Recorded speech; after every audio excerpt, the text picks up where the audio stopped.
My 2 cents, the plot hole. How did that man know he was going to get a woman dasher? He wouldn't have known until after she already picked up the order. And if he was passed out on his couch, we know nothing about the man because the man hasn't come out and said anything because he got his whole naked self put on the internet.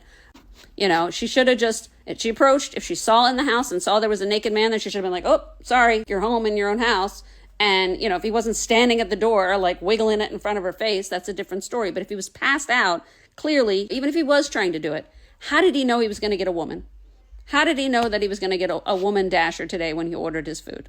He didn't. He hoped, whatever. And especially if he got a woman, how did he know he wouldn't got someone like me? Would I have been like, dude, put some pants on? Like she's young, she's impressionable. She made all the wrong decisions. She could have snapped one photo, got out of there. If she was so scared, she was such a victim, she was so scared, she stayed and took a video and posted it to social media before she even called DoorDash. That was the problem. So she needed to do the right thing. She should have snapped a photo, gotten out of there, pulled down the street, pulled over for a second, put her stuff on pause, called contact, and said, I want to block this customer. I don't feel safe. That's all she had to do. And then if the authorities wanted to get involved, the authorities get involved. The reason the cops didn't do anything for her is because the man was asleep in his house. Like, what he wasn't, again, if his eyes were closed, how did he know that a woman was dropping off his food? In my area, it's mostly men. Mostly men dash and a lot of foreign guys who don't even speak English.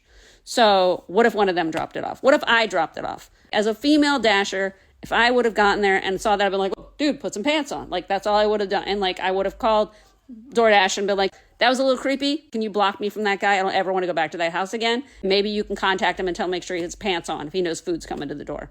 You know, that thing. People are drunks. Like, I deliver late night. Sometimes I work, and it's a lot of drunk people that pass out. They order food on DoorDash because they're drunk or stoned, and they're exhausted from work, and then they pass out.